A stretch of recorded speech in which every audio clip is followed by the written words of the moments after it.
Este programa no es para todo público, ajeno a cualquier ofendido político. Queda prohibido el uso para fines distintos a los establecidos en el programa.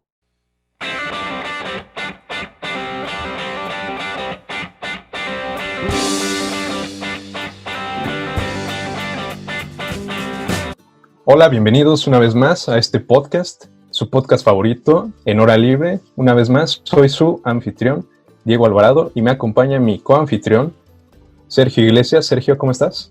Bien, Diego, la verdad es que muy feliz de estar nuevamente aquí en los estudios virtuales de En Hora Libre. Y qué curioso, ¿no? Que iniciamos este programa hace 14 emisiones o 13 en cuarentena y seguimos hoy también en cuarentena, ¿no?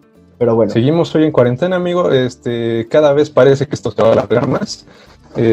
No sé, todavía yo ya extraño la luz del sol, no sé tú, amigo. Sí, claro, no salir en 14 semanas está difícil, pero bueno, eso nos da ventaja a nuestro público y a nosotros para seguir escuchando de En Hora Libre todos los viernes. Así es, amigo.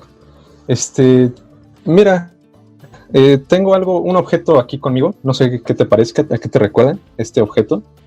Híjole, me suena mucho como cuando vas al antro o como cuando vas al Oxxo y quieres comprar algo, ¿no? Me suena más o menos a eso. Pues sí, amigo, justo y precisamente así, como cuando uno está más joven, pues quiere hacer cosas prohibidas, pues ya teniendo la tarjetita, pues ya tienes la confianza de que pues no te va a pasar nada, te sientes intocable. Para conseguir que el alcohol, que el cigarro, para que nos dejaran entrar a cualquier lugar. Y no le dábamos la importancia que merecía en ese momento. Sí, ¿no? Y fíjate, Diego, que justamente me entero que sirven para más que ir nada más, como tú decías, ¿no? De comprar algunas cosas, de ir al antro. Resulta que el INE hace muchas más cosas que eso. ¿Tú sabías? Pues yo sí sabía, pero no sé si nuestro público lo sabía. Y para eso tenemos a alguien muy especial el día de hoy, amigo. Así es. Hoy decidimos traer, digo, porque tú y yo podríamos hablar de lo que sabemos, de lo que investigamos, de lo que nos han contado en clases. Sí, no, pero pues sería de lo que nos contaron. Nosotros no... ¿Quiénes somos a la hora de ello? Así es. Entonces, por eso decidimos invitar a una personalidad en el tema, una eminencia, que está aquí con nosotros hoy, el doctor Arturo Sánchez Gutiérrez, que nada más para que se den una idea a la gente que nos está escuchando de quién es, bueno, pues a grandes rasgos fue director ejecutivo de prerrogativas y partidos políticos del IFE del 96 al 2003, fue consejero electoral por 7 años, del 2003 al 2010, y después cuando pasa del IFE al INE, se convierte, toma la posición de consejero electoral, pero ahora del INE, del 2014 al 2017, además de haber sido profesor de distintas universidades y hoy ser decano de la Escuela de Gobierno y Transformación Pública del Tecnológico de Monterrey. Con ustedes, querido público, qué currículum. Arturo Sánchez Gutiérrez. Doctor, bienvenido. Muchas gracias por invitarme y con mucho gusto platicar con ustedes y gracias por la presentación. Es un recorrido largo, pero bueno, finalmente era una gran responsabilidad estar en la autoridad electoral del país. No, y queremos agradecerle por haberse tomado el tiempo. Ojalá no nuestro contenido no le parezca tan infantil, esperemos. Pues por lo pronto me parece que o me hablas de tú, mi querido Diego, o aquí paramos la conversación. Finalmente lo importante es sentirnos todos en confianza, yo no tengo ningún problema y sobre todo pues platicar a gusto, ¿no? Muy bien, Arturo. Va. Perfecto, Arturo. Entonces, vámonos duro, ¿no? Como dicen por ahí, vámonos primero. Nosotros decidimos invitarte, además de porque sabes mucho, porque no sé si viste en Twitter y que fue también un comentario en la mañanera y que fue tendencia, que el presidente López Obrador decía que iba él a asegurarse de que no hubiera fraude electoral en las elecciones y que iba a ser él el guardián de la democracia. A nosotros nos hace un poco de ruido, pero puede ser nuestra opinión. ¿De qué se trata esto? ¿Realmente es el presidente el guardián de la democracia o a quién le toca? ¿Usted cómo lo ve? Mira, lo que yo creo es que atrás de las palabras del presidente, como en muchas otras ocasiones, se está olvidando la forma como evolucionó el IFE. Cuando en el año 2000, no, antes, cuando en el 96 el IFE, que ya existía desde 1990, se vuelve totalmente autónomo. Y porque antes, aunque no me lo crean, el presidente del IFE era el secretario de Gobernación. O sea, imagínense que ahorita en lugar de Lorenzo Córdoba, el presidente del IFE fuera Sánchez Cordero. Sánchez Cordero. Sí, sí, sí. ¿Qué significa eso? Pues que el mismo gobierno estaba metido organizando las elecciones, a pesar de que el IFE ya tenía consejeros y una estructura mucho más sana. Pero en 96, cuando el IFE se convierte completamente en un organismo autónomo, completamente independiente del gobierno, entonces ya se rompe toda vinculación con el gobierno. Y es entonces cuando el IFE y después el INE se convierte justamente en el guardián de la democracia, en la institución responsable de organizar las elecciones y de que las elecciones fueran limpias y de que las elecciones fueran transparentes y de que no hubiera ningún tipo de problemas. Fíjense qué curioso, eso ocurre en 1996 y en la primera elección que organiza el IFE, ya independiente, el PRI pierde por primera vez la mayoría absoluta en la Cámara de Diputados. ¿Qué quiere decir? Pues que el IFE, independiente, sin las manos de gobernación, sin nadie que moviera los votos por ningún lado, contando bien los votos, pues cuenta bien los votos, si no es que el PRI haya perdido la mayoría de la Cámara. Era el partido más grande, sin duda, pero perdió la mayoría absoluta, perdió la capacidad de tener más de la mitad de los votos.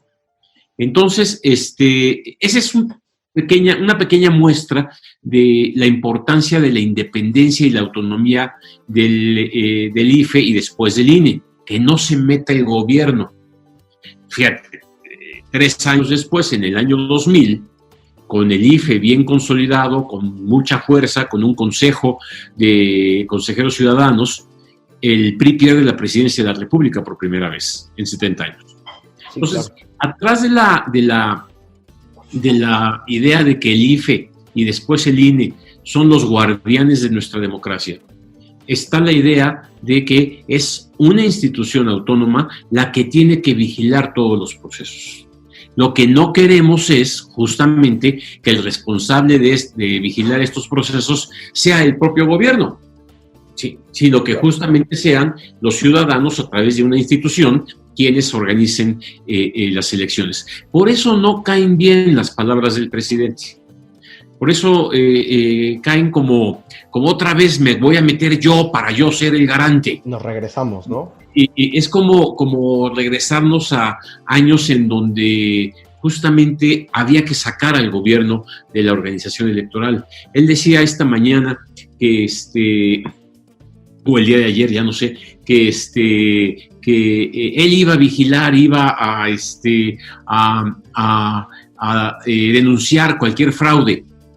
El problema es que los indicados para denunciar cualquier irregularidad, no le llamemos fraude, llamémosle irregularidad en elección, que puede haber muchas, ya hay muchas, ¿sí? Son los propios partidos políticos porque son ellos los afectados. Si, por ejemplo, un funcionario de casilla cuenta mal los votos, que puede ocurrir, ¿sí? Que se equivoque, que cuente mal, que llene mal el acta, cosas que pueden ocurrir, detalles que pueden ocurrir, el afectado es el partido político. Entonces, ¿qué es lo que tiene que hacer el partido político afectado? Ir al INE y presentar una queja. Óyeme, pues aquí me están haciendo chanchullo, tus entes no están contando bien los votos. Mira, yo estaba ahí y ahora le presentas un escrito y el propio partido presenta una queja y el IFE, antes y ahora el INE, la resuelve y en caso de que no estén conformes, el Tribunal Electoral decide y se acabó. Pero no necesitamos que el presidente de la República venga y se meta a eso, porque finalmente el presidente de la República fue electo también por un partido político. Sí. Entonces eso abonaría a que el gobierno tomara, digamos, ventaja, sobre todo desde la silla presidencial, Sí. a favor de su partido, que fue lo que pasó 70 años y que impedía que justamente el PRI saliera del poder, porque el propio gobierno hacía las elecciones, el propio presidente manejaba todas las cosas, todo. No queremos regresar a eso. Entonces sí hay un guardián de las elecciones y de la democracia, que es el Instituto Nacional Electoral, el Tribunal Electoral del Poder Judicial de la Federación, los organismos electorales locales, los tribunales electorales locales. Ahí están en la autoridad electoral quiénes son los guardianes. Insisto, por eso cae medio gordo que llegue el presidente y nos diga, no, yo voy a ser el garante, ¿eh? ¿Sí? No, pues para eso están las instituciones. Aquí no nos creemos eso de que al diablo con las instituciones. Las instituciones están justamente para cumplir esas funciones. Y eso es lo que, te digo, es chocante. ¿Qué va a hacer? ¿Qué puede hacer el presidente? Decir, está habiendo fraude porque me late que hay dinero que no debe ser y todo eso. Bueno, pues que el partido que se sienta afectado presente la queja, el INE hará su investigación y se resolverá, como se ha hecho desde que el INE era IFE y tenía la autonomía. Sí, claro, y creo que eso es muy interesante, profe, porque también el sentido práctico de que sea autónomo, para quienes están escuchando, es justamente que quien está en el poder en este momento no sea quien dice cuáles son las reglas del juego, que no sea la misma persona quien es elegido a quien hace las reglas.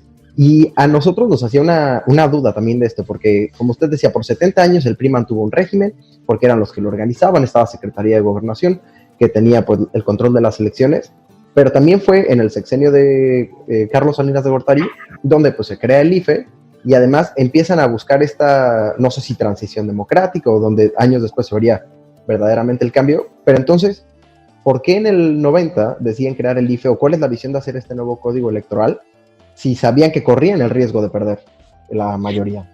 Bueno, a ver, lo que ocurre es que el sistema político mexicano era una maquinaria muy bien engrasada y con engranes que funcionaban muy bien. Y era muy fácil explicar la política entonces. ¿Qué pasaba? El presidente de la República era al mismo tiempo, por la fuerza que tenía el presidente de la República, el que tenía la capacidad de influir en su partido, que era el PRI, y decir quién era el líder del partido, y decir quiénes eran los principales hombres del partido.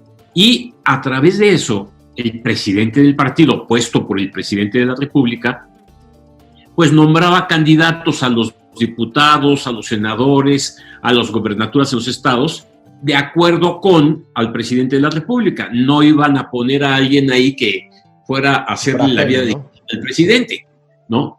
Entonces todo ese mecanismo funcionaba muy bien y todos dentro del PRI. Había lucha política, pero todo dentro del PRI. Muy bien, entonces esa maquinaria funcionó muy bien, y funcionó muy bien porque permitió por muchos años que hubiera una transición sexenal y los expresidentes tenían una regla de oro. Una vez que sales de la presidencia de la República, te vas a tu casa, te callas la boca y no te vuelves a la política. ¿Sí? Entonces, era una regla realmente muy importante. Entonces, ya habías sido presidente de la República, ya te ibas, algunos se iban del país, otros no, en fin, cada quien hacía lo que quería, pero ya no se metían en la política.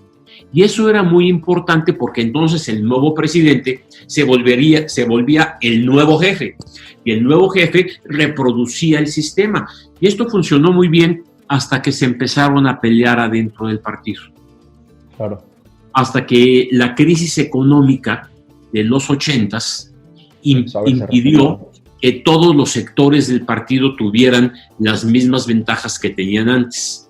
Hasta que la crisis del 82, con la nacionalización de la banca, y después con la gran deuda que teníamos en aquellos años y con todos los problemas, empezó a requerir que en lugar de que llegaran a los puestos claves del gobierno los viejos políticos priistas, empezara a ser necesario traer agentes estudiados en Inglaterra, en Oxford o en Harvard o en estos lugares, para saber cómo cambiar la administración pública y resolver los nuevos problemas de México.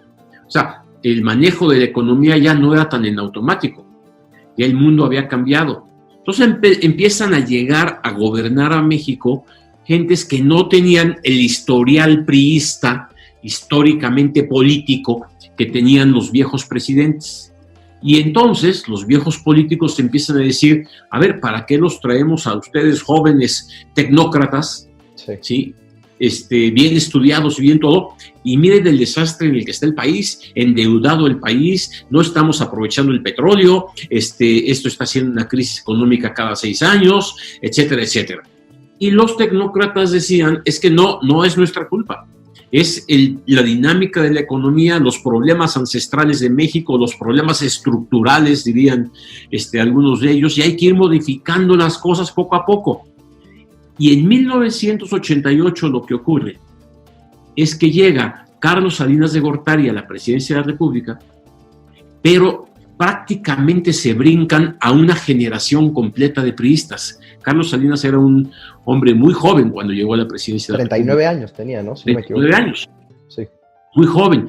Imagínense cuántos priistas habían trabajado toda la vida por acercarse, por estar cerca del gobierno. Cuauhtémoc Cárdenas, por ejemplo. Pues sí, Cuauhtémoc Cárdenas, entre otros, Porfirio y Muñoz. Después igual mismo hubo un conflicto ahí mismo del PRI. Exactamente. Con Manuel Bartlett, Colosio. Exacto. Entonces, de repente, cuando empieza a haber este tipo de diferencias internas dentro del partido, el partido empieza a dividirse y en 88, por primera vez, alguien del peso como Cuauhtémoc Cárdenas. ¿Y por qué del peso de Cuauhtémoc Cárdenas? Hombre, pues porque era el hijo del general, el hijo del expropiador del petróleo, el hijo del que repartió tierras, de que hizo la revolución. Bueno, ese señor que había nacido en Los Pinos cuando su padre era presidente de la República, ese señor dijo, bueno, yo toda la vida fui gobernador de Michoacán, he estado trabajando dentro del partido, y ahorita llega un jovencito, estudiado en Harvard, y dice que él va a arreglar las cosas. ¿Saben qué? Vamos a jugar democráticamente, dice Cuauhtémoc Cárdenas. En lugar de que el presidente de la República decida quién, vamos a hacer una elección democrática interna dentro del partido. ¿Sí? Sí, sí. Y ahí empezaron los problemas. Que de ahí sale también la corriente democrática. Gana Salinas de Gortari, y Cuauhtémoc Cárdenas, que veía que esto no iba a resolver, había fundado la corriente democrática dentro del PRI, se había llevado a muchos priistas importantes, como Porfirio Muñoz Ledo, por ejemplo, y había hecho lo que tú mencionas, una corriente democrática dentro del PRI. Y como evidentemente pues no tuvo éxito, se salen del partido y hacen una alianza con otros partidos muy cercanos al PRI, y se postulan como candidatos a la presidencia de la República, y hacen una elección por primera vez muy competida. Sí, con el Frente Nacional Democrático. Sí, el Frente Nacional Democrático lo formó Cuauhtémoc Cárdenas, sumando al viejo partido auténtico de la Revolución Democrática, el PARM, y al Partido Populista, y hacen un frente que juntos, como candidato a la presidencia de la República, y la elección pues se vuelve muy competitiva. Se estaba realmente generando la sensación de que el PRI podía perder. Esto que nos comentas, de que toda esta descomposición misma dentro del PRI y del sistema político mexicano es el que provoca en sí mismo que se busquen soluciones, ¿no?, en estas instituciones autónomas. Exacto, el IFE. Exacto. Lo que ocurre en la elección de Carlos Salinas de Gortari es que gana Carlos Salinas de Gortari la presidencia de la República, pero por primera vez estuvo a punto de no ganar el 50% de los votos. Uh-huh. Ahorita estamos acostumbrados de que Andrés Manuel gane que nos sorprenda, ¿no? Que gane con 50%. Que Peña Nieto gane con el 38%, o que Calderón haya ganado con el 37%, o una cosa así. Pero antes los presidentes con el 70-80% de los votos. Y por primera vez el candidato a la presidencia del PRI, que era Carlos Salinas de Gortari, no tuvo ese gran margen de victoria al que estaban acostumbrados los PRI. Exacto. Y Cuauhtémoc Cárdenas, pues, decía que él había tenido muchísimos votos, y la noche de la elección, el sistema que hoy conocemos muy bien, que se llama PREP, que nos dice cómo los resultados, que en aquel entonces era una maquinaria muy, muy primaria, no había las computadoras que hay hoy, no había los medios de comunicación que hay hoy, los datos se pasaban a través de fax, no de correos electrónicos, que no había correos electrónicos. Claro. En 88, uno por uno, ¿no? pues sí, en 88, el sistema que se generó, pues resulta que no funcionó. Se cae el sistema esa noche y cuando empieza a funcionar el sistema resulta que Carlos Salinas de Gortari va muy arriba en las votaciones. Pues nadie creyó, todo el mundo pensó, no, el que sí ganó fue Cuauhtémoc.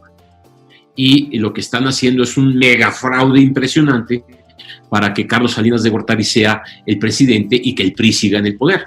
Entonces, ¿cuál es el efecto de eso? Lo que es hacia donde yo quería ir. Ya México no aguantaba otra elección organizada de la misma manera, sin que hubiera un rompimiento político fuerte.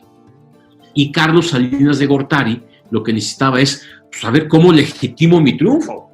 La gente no cree que yo gané, entonces tengo que legitimarme. Y lo primero que hace es una importante reforma electoral, Sí. crea el IFE. Y además se hace negocia con el PAN, en lugar del PRD, con el PAN, para poder formar, porque no tenían la mayoría ya para poder reformar la Constitución. En la Cámara. No sé, no recuerdo, pero en todo caso, la reforma electoral que se hace en ese entonces para crear el IFE, sí cuenta con el consenso de todos los partidos políticos. O sea, el PRI aprendió a que si quería que sus triunfos fueran legítimos, necesitaban todos tenían que tener el aval de la oposición. Y eso también ese también se considera un gran logro de la oposición, ¿no? El que sí, el PRI haya cedido a eso. La oposición estaba claramente ofendida, el PAN estaba claramente agraviado, no existía el PRD se formó después de esa elección, sí. Entonces dijeron, a ver, señor presidente, ¿quieres legitimarte? ¿Quieres que vayamos a las elecciones de 1991 y no tengas bronca? ¿Quieres que en 94 haya una elección y no nos peleemos? ¿Sí? Hagamos una reforma electoral que cambie las reglas y que sean mucho más parejas para todos. Sí, que esté todo más claro. Y en ese cambio es que surge la Instituto Federal Electoral. Y junto con eso surge también eso que nos enseñabas ahorita, Diego. Es entonces cuando surge la credencial para votar con fotografía. Antes no existía la credencial para votar con fotografía. ¿Sí? Y además sale un nuevo registro nacional de electores, ¿no? El registro federal de electores empieza a generar el padrón electoral en lugar que en una lista nada más y que vayas y votes con una tarjetita que te daban, no, te dan tu IFE. Antes había eso, ¿no? Que comentan mucho los mayores que hasta podías ir a votar 2 veces o votaba el familiar que ya había muerto hace 20 años, la tía... Pues, sí, como el gobierno manejaba el padrón electoral, pues suponte que te ponía a ti tu nombre en 10 casillas. Entonces tú llegabas, te presentabas en cada una de esas 10 casillas y en cada una votabas. No había tinta indeleble para el dedo, nadie vigilaba que las boletas fueran auténticas, se encontraban siempre boletas tiradas después de las elecciones, no sabíamos si había boletas falsificadas, y la única manera como políticamente se resolvió el asunto y al mismo tiempo se avanzó a la credibilidad democrática fue creando instituciones. Y una institución responsable de hacer las cosas. La gran prueba del IFE fue en 1991, pues resulta que los resultados fueron completamente distintos a los que uno estaba acostumbrado. No es que el PRI hubiera perdido, pero ya no ganaba con el 80% de los votos. Y fíjate que Arturo, lo comentabas ahorita y lo comentabas al principio de la entrevista, que este cambio ocurrió a raíz de que ya se formalizó lo del el instituto tal cual. Sí. Y esto dio paso a que en 1996, 1997 me parece que hubo otra elección. Y en el 2000 incluso que ganara Fox. Exacto. Podríamos llegar a imaginar. Exactamente, esa fue la idea, porque mira, te voy a platicar, en 88 el problema es que había fraude, lo que decía la oposición fue fraude. La respuesta del régimen fue, ok, institucionalicemos las cosas, contemos bien los votos, hagamos el IFE. Perfecto. 1991, pues ya no podían decir que haya fraude, al menos no el mismo fraude del 88, y además ya había un IFE más organizado. Sí. Ya había, exacto, cumplió el gobierno y el gobierno organizó las elecciones. Bueno, el IFE tenía cierta autonomía, pero ya había más ciudadanos participando, había un poco más de transparencia. En 1994, Cuauhtémoc Cárdenas vuelve a ser candidato a la presidencia. Pierde la elección con Cuauhtémoc Cárdenas con Ernesto Zedillo, después del asesinato de Donaldo Colosio. Pierde la elección y entonces lo que se empieza a argumentar es, ok, la elección fue justa y eso lo reconocen todos, pero no fue equitativa.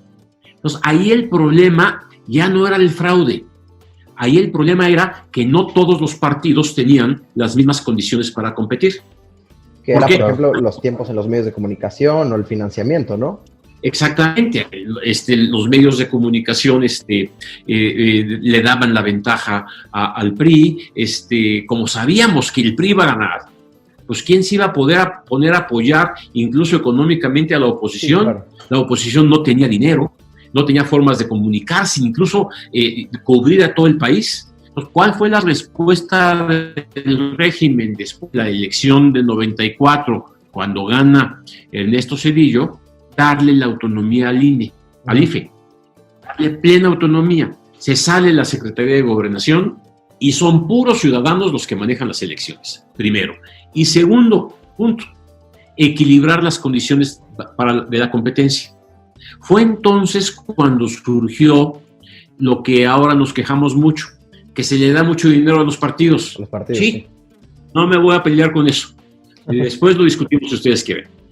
Va. Pero lo que pasaba, eso sucedió porque el único que tenía dinero era el PRI. Y tenía dinero porque se lo daba el gobierno por abajo de la mesa.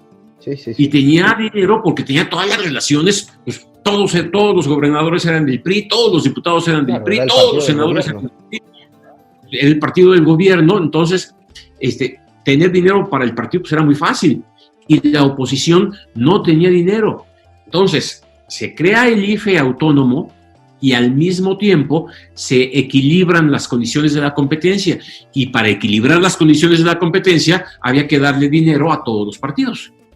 Y cuando los partidos empezaron a tener dinero, pues empezaron a competir mejor. Y al competir mejor, al año siguiente, sacaron al PRI de la mayoría absoluta. Y 3 años después, sacaron al PRI de la presidencia de la República. Sí. Y esto nos habla muy bien, ¿no? Del cambio. Eso habla de la eficacia de este sistema que se ha instaurado. Esto habla de que las instituciones no se crean una vez y así permanecen para siempre. Se creó el IFE en el 90, fue evolucionando, tiene un cambio importante en el 96, siguió evolucionando, tuvo un cambio importante en el 2006, 2007, y tuvo un cambio importante en el 14, se convierte en INE, y es una institución que ha ido evolucionando. Y en esta carrera, pues el INE ha ido acumulando más y más y más funciones, ¿sí?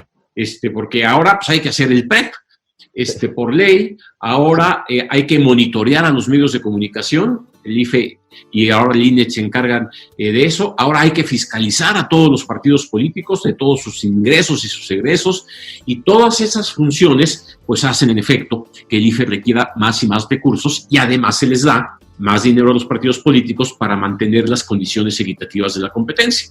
Y que también es una de las críticas, ¿no?, que se hacen de parte de lo incluso de que se gasta demasiado dinero en el INE, pero pues es porque, como tú lo mencionaste, Arturo, que es porque lo necesita, porque estas son sus funciones. Pues mira, sí, también creo que el INE puede ser más austero, también creo que hay cuestiones que el Estado debiera manejar de otra manera, también creo que hay una serie de excesos, Por ejemplo, para imprimir las boletas electorales, por ley, hay que utilizar un tipo de papel especial que se llama papel seguridad, que se tiene que producir en Chihuahua, de ahí se tiene que traer a la Ciudad de México, acá se tienen que imprimir las boletas y luego regresar las boletas a todo el país.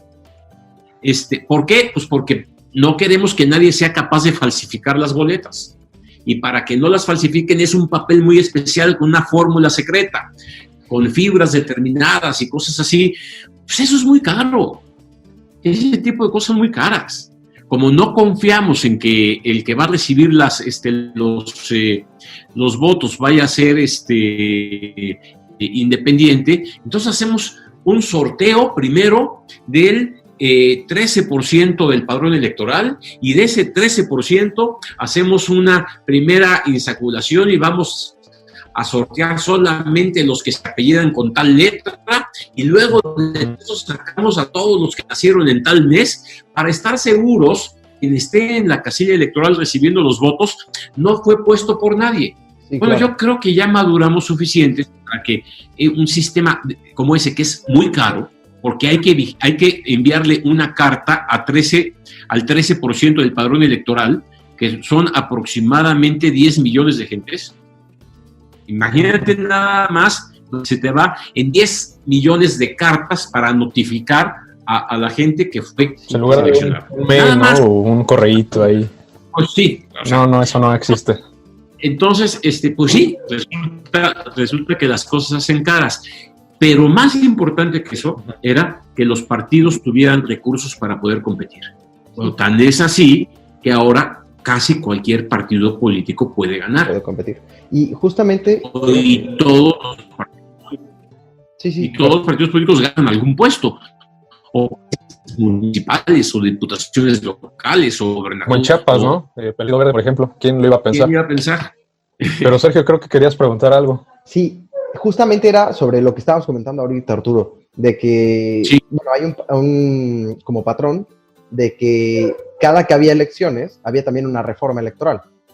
Y Así es. la cuestión que quizás no todos entendamos, o a mí como que me causa, no lo entiendo completamente, ¿por qué pasa de ser IFE a INE? ¿Cuál es la diferencia además de las siglas? ¿Qué cambió entre el proceso del Instituto Federal Electoral al nacional? Bueno, Y usted que nos puede compartir, que estuvo en los dos, igual nos puedes compartir, Arturo. Perdón, se me va el hilo. La persión. Sí. No, pero ya es compa usted. Tú, Arturo. A ver, la diferencia dentro de las mismas instituciones, IFE, INE, según tu experiencia, Arturo. mira, también necesitamos recurrir un poquito a la historia. Uh-huh. Bueno, finalmente vienen las elecciones después del 2000, 2003, en fin, empezamos a tener problemas como como IFE en el 2006. Uh-huh. ¿Por qué? Porque en el 2006 Andrés Manuel perdió la elección por menos de 1% de diferencia, por el 0.56%. Sí. El país es dividido a la mitad, ¿sí? Los que querían a Andrés Manuel y los que querían a Felipe Calderón, ¿sí? Y la diferencia fue tan pequeña, que y como Fox era el presidente del PAN, entonces, era presidente de la República, pero venía del PAN, lo que Andrés Manuel argumenta es que el IFE hace arreglos para que gane Felipe Calderón, y que no fue imparcial. Por eso ganó por tan poquito. Uh-huh. ¿Okay? Bueno, entonces costó mucho, después del 2006, tratar de reconstruir la confianza en la autoridad electoral, porque mucha gente creía que en efecto había habido un gran fraude, cosa que no ocurrió. Bueno, entonces vinieron varias reformas electorales. Fue cuando los partidos políticos, por ejemplo, para evitar que los medios de comunicación decidieran la elección, ¿sí? Ya les prohibimos a los partidos políticos comprar spots en radio y en televisión. Y entonces, en lugar de eso, había que utilizar los tiempos oficiales, y las campañas se hacían con los tiempos oficiales. Por ejemplo, otro cambio importante, pues en todas las comisiones del IFE en todas las reuniones del IFE iban a estar los partidos políticos, para que los partidos políticos fueran testigos absolutamente de todo lo que se hacía adentro del IFE. Perfecto, muy bien. Por ejemplo, había que monitorear a todos los medios y había que hacer que las quejas que presentaban los partidos en contra de otro partido se resolvieran rápido y no pasara un año sin que se resolvieran. Muy bien, se cambió y cambiaron muchas cosas. Y en medio de eso, en la elección del 2009, pues se vuelve a fortalecer el IFE, pero después viene la elección del 2012. Y en la elección del 2012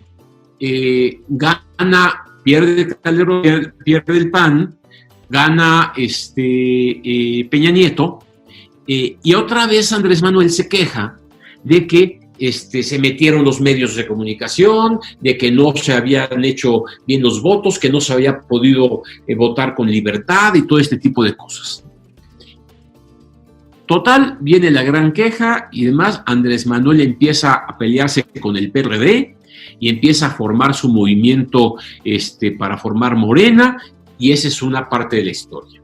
Pero la otra parte es que en el 2013 hubo muchas elecciones locales, no federales, locales. O sea, las federales son diputados, senadores y presidente de la República. Sí. Pero en cada estado de la República hay elecciones locales y el IFE, no se encargaba de eso. En cada estado había un instituto electoral que hacía absolutamente todo. Ellos hacían, quizá una de las pocas cosas que no hacían era la credencial para votar con fotografía del estado. Pues utilizaban el IFE, pues ¿para qué utilizaban otra? Sí. Sí, pero cada estado de la República organizaba su propia elección con su propia ley, con su propio instituto y demás. Y lo que hace Peña Nieto cuando llega al gobierno es el llamado Pacto por México. Uh-huh. Y ahí es cuando vienen las elecciones del 2013, cuando el PAN, que era dirigido en aquel entonces por Gustavo Madero, dice, oye, tú quieres que hagamos una reforma energética y una reforma educativa y una reforma de todo. Pues nosotros queremos meter en el pacto una reforma política. ¿Por qué? Porque ya sabemos que a nivel federal las elecciones funcionan muy bien. Pero no para eso está el IFE. Pero en los estados no. Necesitamos una reforma que haga que en los estados también funcionen bien las cosas. Y para eso proponemos que el IFE se encargue de todo. Que el IFE no nada más haga las elecciones federales, sino que también haga las elecciones locales. Bueno, un debate que no les cuento. Los gobernadores no querían. En los estados de la República se decía que la federación estaba invadiendo las atribuciones de los estados, cosa que en parte tenían algo de razón, y se llegó a un sistema, a un acuerdo en el que, para garantizar que las elecciones fueran correctamente organizadas, se le dio al IFE un montón de funciones para así poder participar en las elecciones locales. Pero permanecieron los institutos electorales locales para hacer otro tipo de funciones que en conjunto organizan la elección.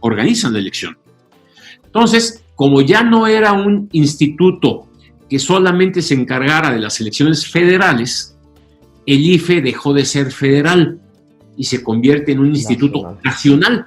Ya cubría todo, federación, estados. Federación y toda la nación. Okay. Y la gran diferencia es que el Instituto Nacional Electoral, antes IFE, ahora sí tiene una mano importante en la organización de las elecciones locales. Les voy a poner dos ejemplos. Una de las cosas de las que más se quejaban los partidos de oposición en los estados es que los órganos electorales, el consejo, los consejeros de cada órgano, pues eran puestos por el gobernador. El gobernador le decía a la Cámara de Diputados local, pues yo quiero a estas gentes como consejeros, y los nombraban porque pues tenían una mayoría muy clara, uno u otro partido, ¿sí? Entonces, la ley nueva dice que es el Consejo General del INE, ya no el Congreso local de cada estado, el que elige a los consejeros electorales locales. ¿Sí? Esto que nos cuentas es muy importante, Arturo. El cómo ahora el INE muta, bueno, cómo se consigue el INE a través de, igual como al principio se consiguió el IFE, a través de un consenso, ¿no? Político, a través de todas las fuerzas. Exacto, eso que dices, Diego, es muy importante porque esta reforma que transforma al IFE y al INE necesitaba de 2/3 partes de los votos de la Cámara de Diputados y de la Cámara de Senadores, en donde ya ningún partido tenía esa mayoría. Entonces, cualquier reforma tenía que ser negociada entre todos. Y se construye entonces un acuerdo que satisface a todos, con muchos errores, si tú quieres, la ley es muy perfectible, sí, claro. todo lo que digas, pero ya era un progreso. pero hay un acuerdo político de todos. No fue un solo partido el que impuso esto. Sí, ¿sí? Y esto genera una confianza de los actores para poder participar todos juntos en una elección. Entonces, la gran diferencia del IFE con el INE es que ahora el INE sí mete sus manos y sí tiene funciones por ley en las elecciones locales que antes no tenía. Sí, y fíjate qué bonito, ¿no? Como cuando todos los partidos convivían, había pluralidad dentro de los congresos, se tenían estas pláticas entre partidos, y pues esto nos conduce al día de hoy, ¿no, Sergio? Sí. El contexto del día de hoy. Totalmente. Creo que si se ve en retrospectiva todo lo que se ha avanzado, porque lo decías hace rato, Arturo, no es perfecta la ley y la ley se está perfeccionando, no se puede hacer una ley electoral pues que sea 100% correcta, entonces a través de las distintas reformas se ha ido mejorando y vemos en retrospectiva todo lo que se ha alcanzado, todo lo que se ha luchado, y ahora la pregunta es, con todo lo que se avanzó y con las palabras que pronuncia el presidente y algunas otras personas, ¿qué viene para el 2021? ¿Qué está en juego? ¿Qué es lo que está pasando? ¿O qué es lo que no vemos ahorita? Mira, usted como experto nos podría decir eso y también complementar diciéndonos qué podríamos hacer nosotros, los jóvenes, en esta elección también. Los ciudadanos, ¿qué papel nos toca? Porque en mi caso será la primera vez que vote.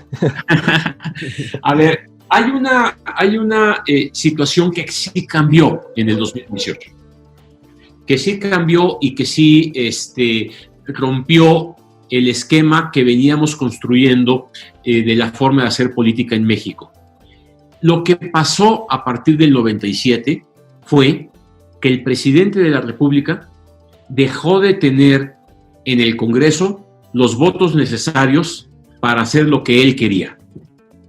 Entonces, si el presidente Zedillo en el 98 hubiera querido hacer una reforma electoral, una reforma de cualquier tipo, ¿sí?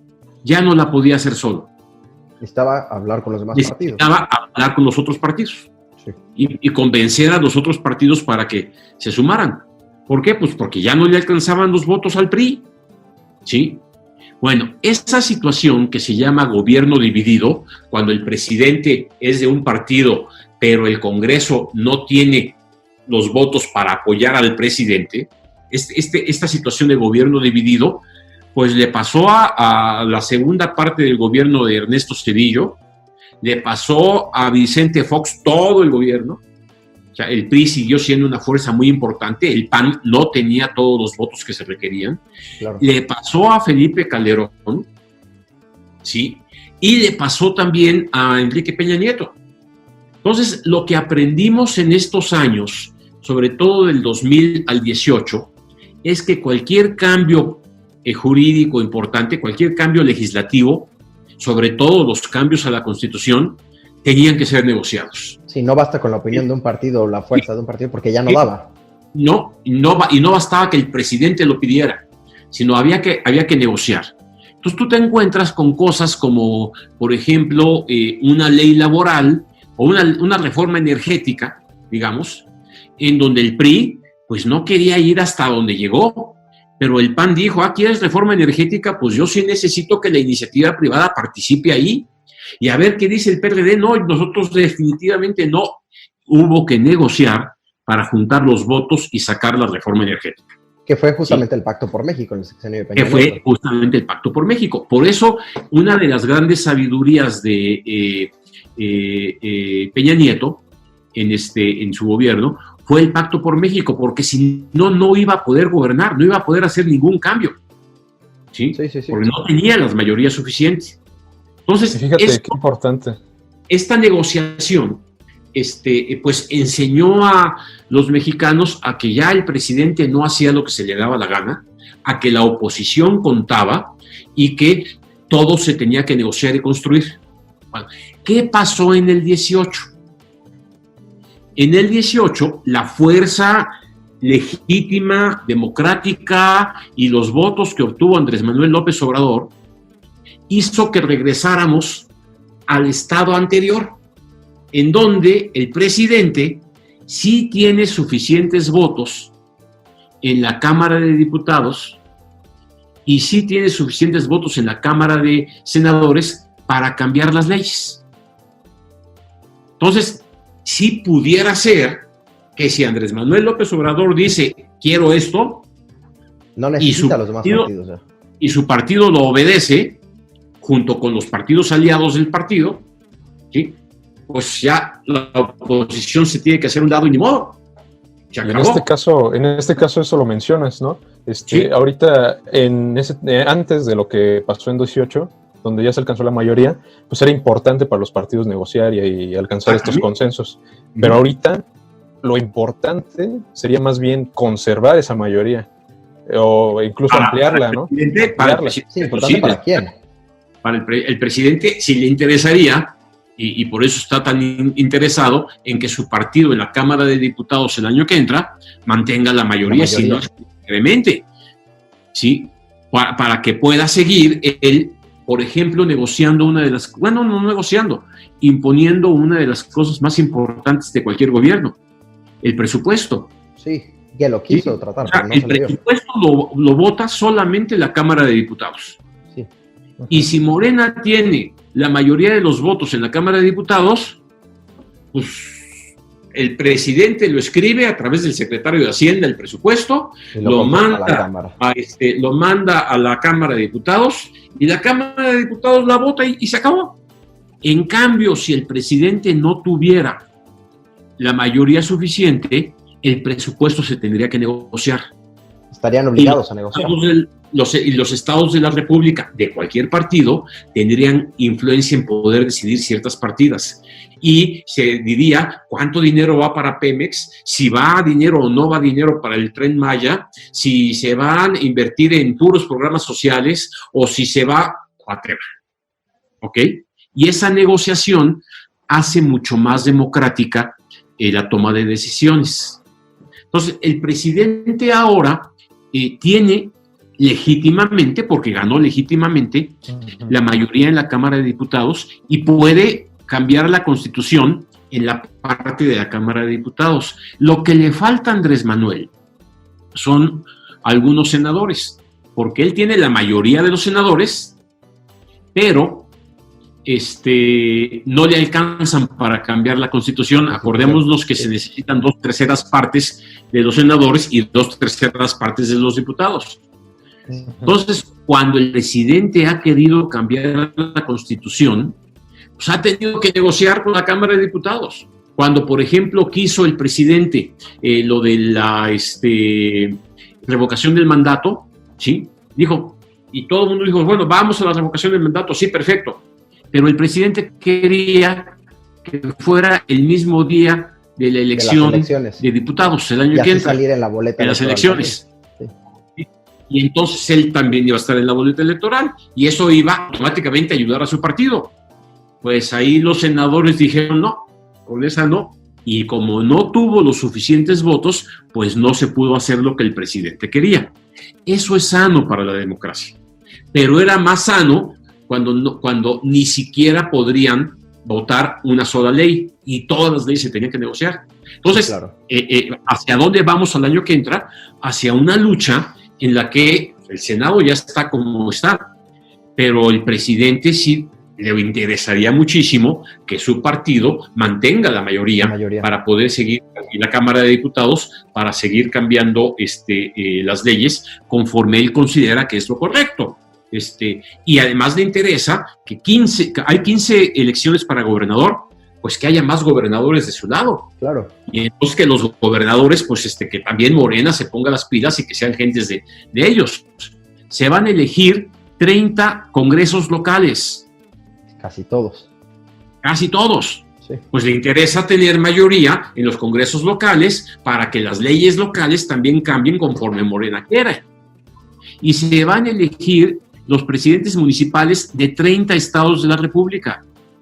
Bueno, pues le interesa mucho que para la gobernabilidad de cada estado, pues su partido tenga mayoría. Entonces, sí le interesa al presidente, como a cualquier gobernante, que su partido se fortalezca. Y lo que la oposición quiere es evitar eso a toda costa. Evitar las mayorías. Evitar las mayorías. Entonces, por eso va a ser una elección muy importante. Si fuera así nada más la cosa, pues sí, va a ser una elección muy importante y va a ver cómo votan los ciudadanos y ya veremos y cada quien votará como quiera, y si la gente quiere que gane el partido de Andrés Manuel, adelante y democráticamente ganará. Sí. En ese contexto yo no tengo ningún problema, pero si el presidente empieza a meterse en la elección y empieza a decir, yo voy a denunciar el fraude, yo voy a hacer el garante y todo eso, ya se está metiendo en un terreno que no le corresponde. Que no le corresponde. Y esto que nos dices... Entonces da la impresión de que está apoyando a su partido. Sí, claro. Y eso es lo que no conviene. Sí, claro. Y esto que nos dices es muy importante, Arturo. Esto principalmente creo que nos llevamos esta enseñanza, la de que para que una democracia sea sana, tiene que existir este consenso entre todas las partes, el espectro político, vaya. Llámale, tiene que existir un respeto a la pluralidad. Exactamente. Y implica respetar a las mayorías, pero también a las minorías. A las minorías, sí, totalmente. Sí, claro. Y es que, hablando justamente de las minorías, bueno, dependiendo cómo lo veamos, ya hablamos de los partidos políticos, del INE, del presidente. Por último, nos gustaría saber, y creo que, Diego, no sé qué piensas tú, pero Diego, por ejemplo, va a tener su primera elección. Yo ya voy por la tercera. ¿Qué nos toca a nosotros los ciudadanos? Muchas veces pensamos que el ejercicio democrático consiste nada más en ir a votar, pero pues, quizás estamos equivocados. ¿Se refiere a algo más de eso? O sea, ¿qué nos toca? ¿Cuál es nuestro papel? Mira, yo creo que sobre todo a los jóvenes les toca incrementar sustancialmente su participación. Pero como tú bien dices, Sergio, no se trata nada más de incrementar la participación yendo a votar. La participación y sobre todo la participación política es mucho más compleja que eso. Ir a votar, hombre, es la cereza del pastel de una gran cantidad de actividades que hay que hacer.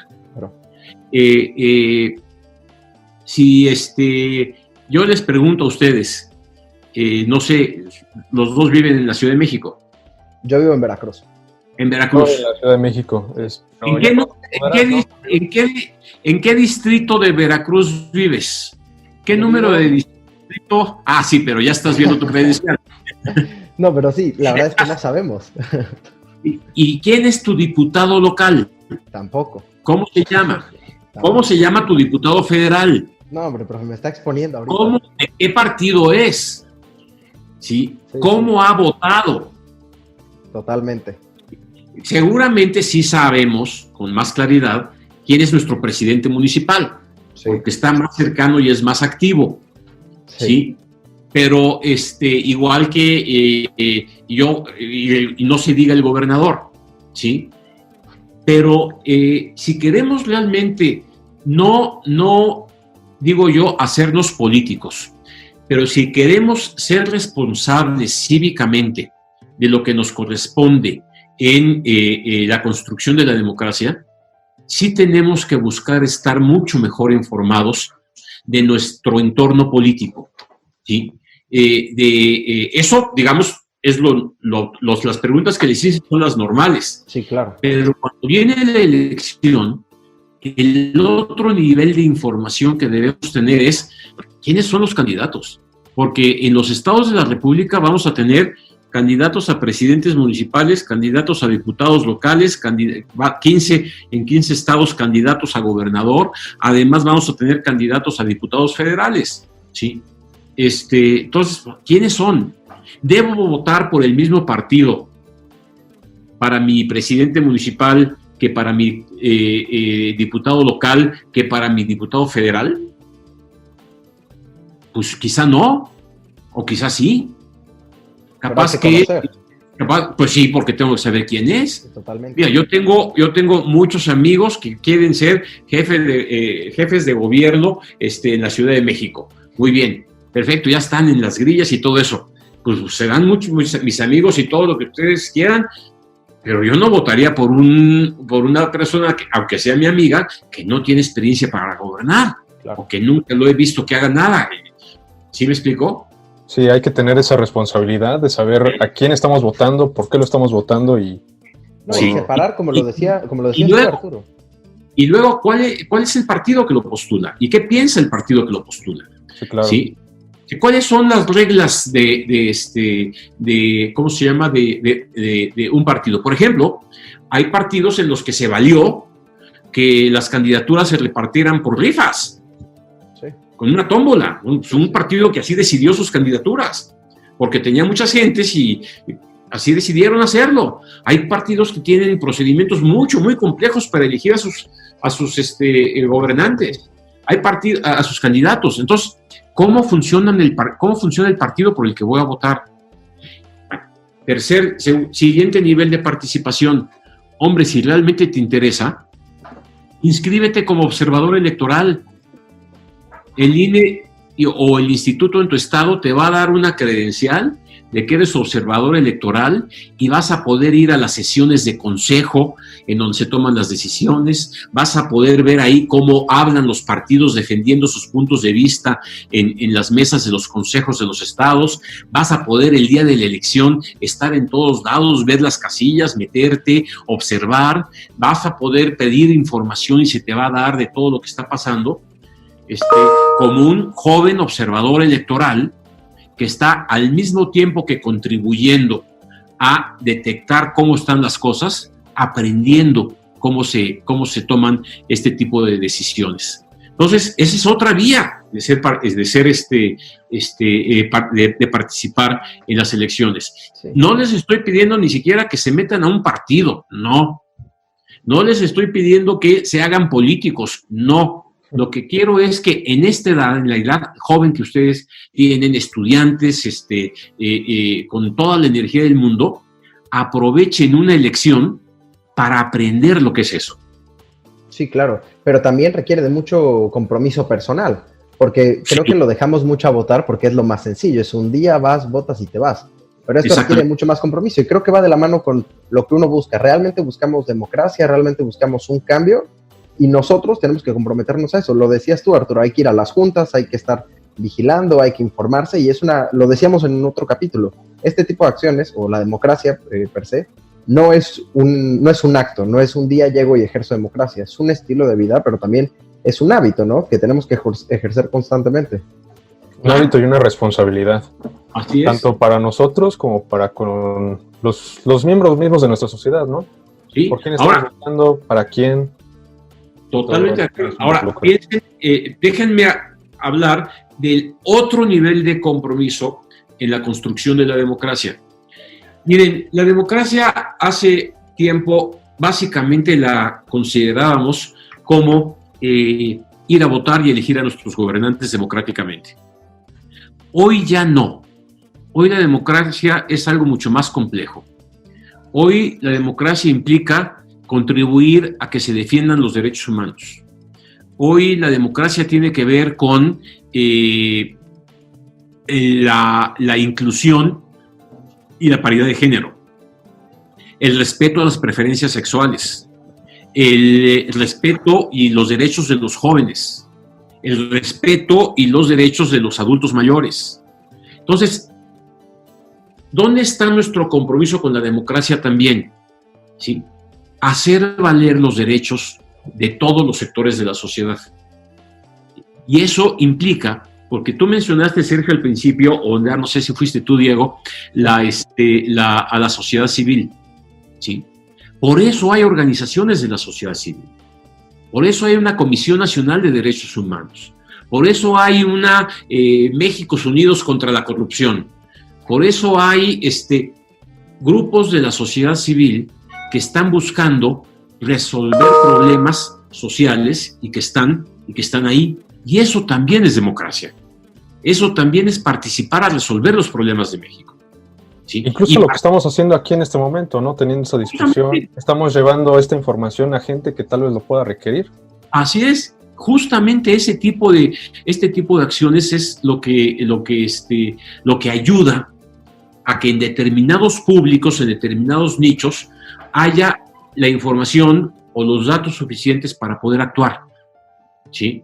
No sé en Veracruz en qué zona vivas, pero seguramente en tu distrito, lo que sea, habrá una problemática.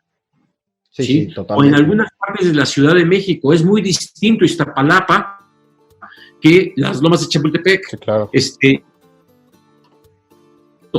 En algunos lugares hay problemas de agua y demás. Bueno, la democracia es que la ciudadanía se empodere a través de cualquier tipo de actividad para influir en lo público. Influir en lo público no quiere decir en el gobierno, sino influir en el ámbito de lo público, claro, en el que todos estamos. Como ustedes ahorita, con un podcast que está llevando y haciendo público un debate que les interesa a ustedes, que es importante que se conozcan para fortalecer determinados valores. Sí, claro. Y para eso invitan a su amigo Arturo Sánchez que hable de estas cosas. Y la semana que entra invitarán a alguien más y si no, habrán... Eso enriquece a la ciudadanía y eso enriquece a la democracia. Bueno, Arturo, yo creo que esta es la enseñanza más grande que nos has dejado el día de hoy. Nos has dejado mucho, la verdad es que... Hay mucho que procesar. Sergio, hay mucho que procesar aún, todavía estamos como en shock. Nos dejaste, pues sí, muy boquiabiertos, ¿no? Pero no de una manera agradable, ¿no? Cuando realmente te sorprenden con la información y que sí puedes hacer algo. Porque ni siquiera tienes razón, Arturo, no sabemos ni quiénes son nuestros diputados locales, no sabemos cuál es nuestro distrito y las elecciones están cerca, se acercan y pues habría que saber esta información. El 1 de septiembre empieza el proceso electoral. ¿Qué quiere decir eso? El 1 de septiembre ya puedo yo, si soy observador electoral, observar todo lo que pasa, ¿sí? Bueno, pues hay que pedirle al instituto electoral que les corresponda, o al INE, que quieren ustedes participar, ¿sí? Ya no estamos hagan muy buenas recomendaciones. Muy buenas recomendaciones. Sí. Y yo creo que sí, tanto Sergio como yo nos vamos a comprometer a participar. Ya está, porque nosotros ya quedamos. Ya quedamos nosotros, el compromiso está ahí, pero pues, ha llegado la hora de despedirnos, profesor. Muchas gracias por la invitación. Muchas gracias por estar con nosotros. Te agradecemos mucho por haber venido. Y también, así como nosotros nos estamos llevando toda esta riqueza cultural de tu parte, nos gustaría saber dónde te pueden encontrar la gente que nos escucha. ¿Alguna red social, en algún lugar donde te puedan leer? A ver, mi Twitter es @Arturo Sánchez G. Okay. Y luego mi Facebook es Arturo Sánchez Gutiérrez. Es de esas públicas. Y me gustaría que leyeran mi columna en el Heraldo. Hoy salió, hoy la pueden ver. La vamos a checar. Hoy la Arturo. Y a sus órdenes. Y bueno, desde luego estoy en la Escuela de Gobierno y Transformación Pública del TEC de Monterrey, y cualquier cosa, pues ahí pueden fácilmente conseguir mi correo y estaré muy contento de contestar sus consultas y sus preguntas. Y si no, pues quien nos esté escuchando a través de ustedes no me pueden localizar fácilmente. Muchas gracias, Arturo, y muchas gracias por todo el conocimiento que nos brindaste el día de hoy. La verdad es que estamos tanto fascinados como encantados. A mí me encuentran, como siempre, @DiegoALBRDO. Y a ti, Sergio, ¿cómo te encuentran en tus redes sociales? Me pueden encontrar en Twitter como Sergio Iglesias _ y en Facebook es una página normal, ahí me pueden encontrar como Sergio Iglesias. Y en todos lados me encuentran. Y no olviden también seguir a la página de Libertasia en Facebook, en Twitter y en Hora Libre también en Facebook. Y no dejen de leer al doctor Arturo Sánchez Gutiérrez. Así es. Muchísimas gracias. Muchas gracias. Hasta luego. Hasta luego.